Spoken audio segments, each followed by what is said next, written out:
If you constantly edit what you say, wear, want, or do because of what people might think, you may be giving other people's opinions more power than your own. Think about the last time you almost said something in a meeting, and then didn't. Or the outfit you put back on the hanger because you imagined someone raising an eyebrow.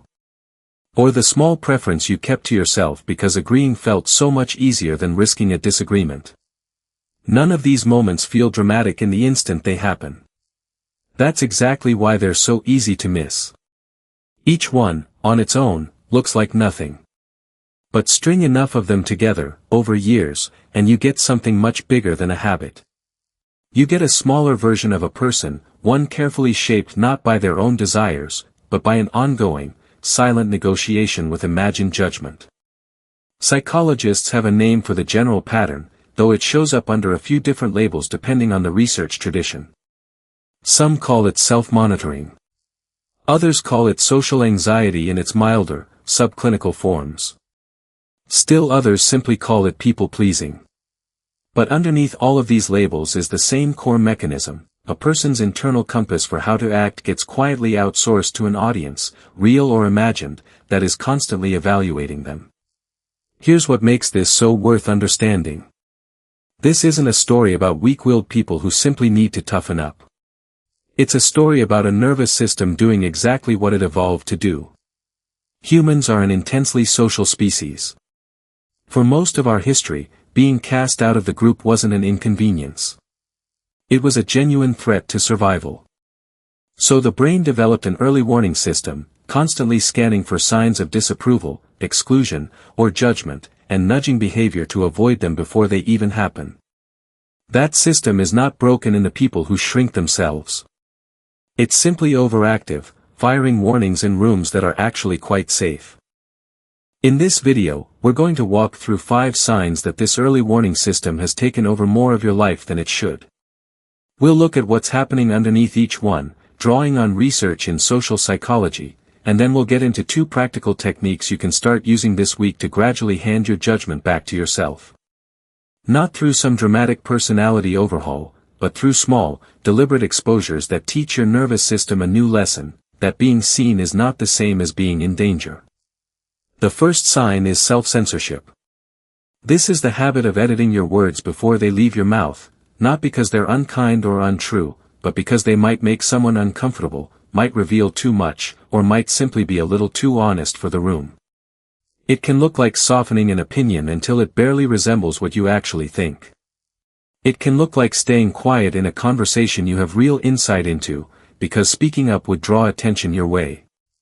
Researchers who study impression management describe this as a constant, mostly unconscious cost-benefit calculation.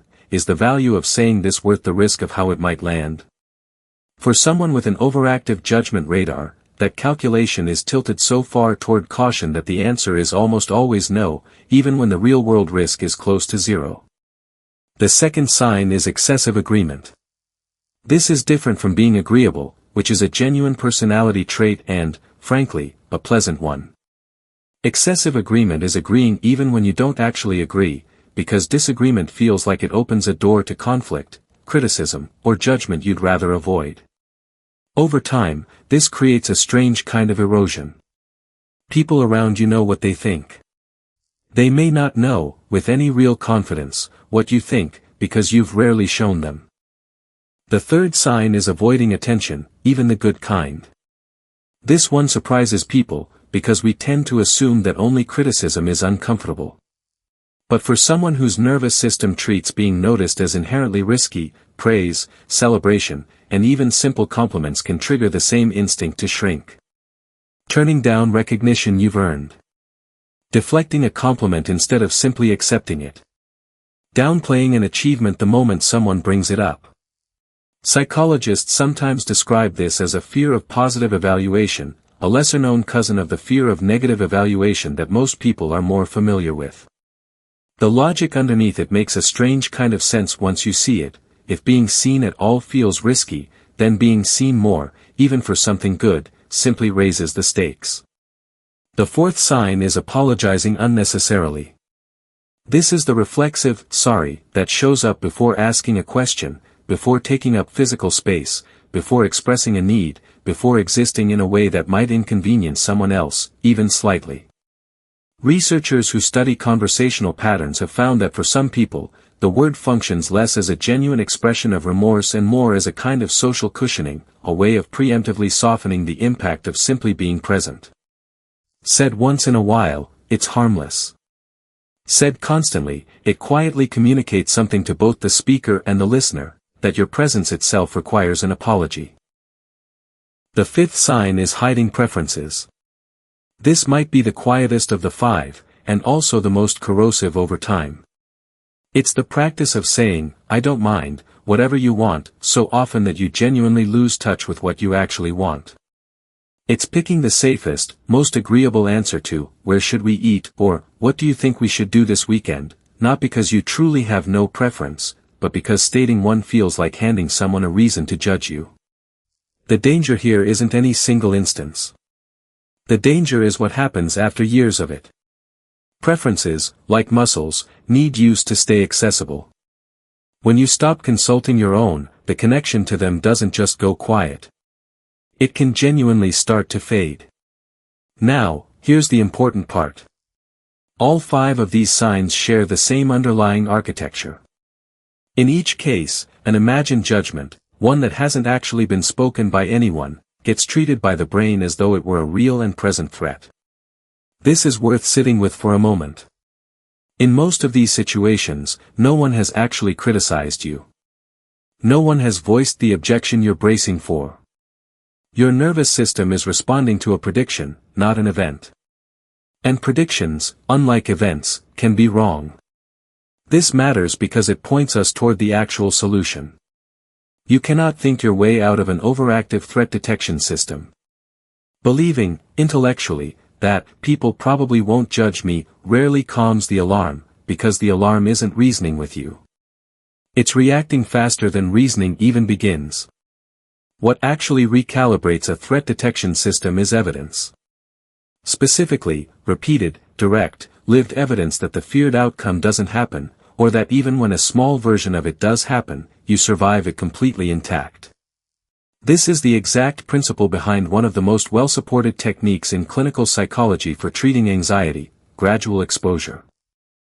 Gradual exposure, in clinical settings, is used for everything from specific phobias to social anxiety disorder, and decades of research back its effectiveness. The idea is straightforward, even if the practice takes courage. Instead of avoiding the thing that triggers fear, which only confirms to your nervous system that the fear was justified, you approach it in small, manageable doses. Each successful, survivable exposure sends a quiet but powerful message to your brain: this was safer than predicted. Do this enough times, in enough situations, and the alarm system genuinely recalibrates. Not through willpower. Through evidence. So here is the first technique, and it's the most direct application of this principle to everyday self-expression. Call it the calibrated risk ladder. Instead of trying to become fully authentic and unfiltered overnight, which is not only unrealistic but likely to backfire, you build a short list of situations ranked by how much judgment-related discomfort they trigger. At the bottom of the ladder, something small. Ordering the thing you actually want at a restaurant instead of defaulting to whatever's easiest to agree with. Wearing the color you genuinely like instead of the safe neutral. In the middle, something a little bigger. Voicing a mild disagreement in a low-stakes conversation with a friend. Accepting a compliment out loud, without deflecting it, even though every instinct says to wave it away. Near the top, the situations that currently feel the most exposing.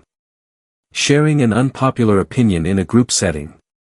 Asking for something you need directly, without wrapping it in 3 layers of apology first. The technique isn't complicated. You start at the bottom, and you stay there until it feels genuinely manageable, not just tolerable, but manageable. Then you move up one rung. What makes this approach so effective isn't intensity. It's repetition at a survivable level. Each small success is data. And your nervous system, whether you consciously believe it or not, is always collecting data. The second technique addresses something the first one doesn't fully cover, which is the internal habit of scanning for judgment even in situations you're not actively trying to change yet. Call this one the evidence log. For 1 week, every time you notice yourself bracing for judgment, whether it's before speaking up, before wearing something, before stating a preference, write down 2 things. First, what you predicted would happen. Second, what actually happened.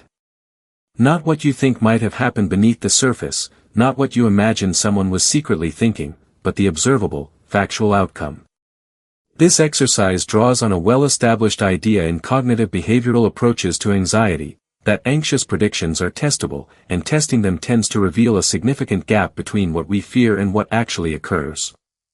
Most people who do this exercise honestly find something quietly humbling. The catastrophic reactions they've been bracing for, the visible judgment, the awkward silence, the social fallout, rarely show up. Not because people are especially kind, though sometimes they are, but because most people are far too absorbed in their own internal monologue to be running the detailed critique you've been imagining. The harshest judge in the room is almost always the one inside your own head. There's a third layer worth mentioning briefly, because it ties the first 2 together, separating discomfort from danger. When you take a small risk, whether it's stating a real opinion or wearing something that draws a glance, you will likely feel a spike of discomfort. That's not a sign that something has gone wrong. It's simply your nervous system registering unfamiliar territory. Discomfort and danger feel remarkably similar from the inside, but they are not the same thing, and learning to tell them apart, in real time, is a skill you build only through practice. Let's bring this back to where we started. The goal here was never to become loud, or combative, or indifferent to how you affect other people. That would simply trade one imbalance for another. Consideration for others is a genuine strength, not a flaw to be trained out of you. The goal is something more precise, making sure your own judgment about your words, your appearance, your preferences, and your presence carries at least as much weight as your prediction of a stranger's opinion. Right now, for many people caught in this pattern, it doesn't come close. Imagine judgment wins almost every time, often without a real vote ever being cast. It's worth remembering, too, that the people you most admire for their authenticity, the ones who seem comfortable simply being themselves in a room, are not typically immune to the fear of judgment. Research on social confidence suggests that what actually separates them isn't an absence of that inner alarm. It's a longer history of testing it and finding, again and again, that the worst-case prediction rarely matches reality. Their comfort isn't a personality trait they were born with. It's accumulated evidence, built one small, brave moment at a time. So here's where this leaves you. If you recognized yourself in some of these 5 signs, self-censorship, excessive agreement, avoiding attention, unnecessary apologizing, or hiding your own preferences, that recognition is not a verdict on your character. It's simply information. It tells you where your internal alarm system has been running a little hot, protecting you from dangers that, in most modern situations, no longer actually exist in the way your nervous system imagines. Change here doesn't require a dramatic reinvention. It requires small, repeatable acts of showing up as yourself, in situations low stakes enough to survive easily, and paying close, honest attention to what actually happens afterward. Build your risk ladder. Keep your evidence log for a week and see what it actually shows you. Notice the gap, likely a wide one, between what you predicted and what occurred. Over time, rung by rung, entry by entry, you teach your own mind something it may not have fully believed until now, that you can be seen, fully and honestly, without it costing you the safety you've been so carefully guarding. You are allowed to take up the space you already occupy. You are allowed to have preferences, to be noticed, to disagree, to exist without a running apology attached to it. The version of you that's been quietly edited down for years, for the comfort of an audience that was likely never scrutinizing you as closely as you feared, is worth meeting again. If this video helped you see a pattern in yourself a little more clearly, consider subscribing. We break down the psychology behind everyday behavior like this every week, always grounded in real research, always aimed at giving you something you can actually use. Thanks for watching, and we'll see you in the next one.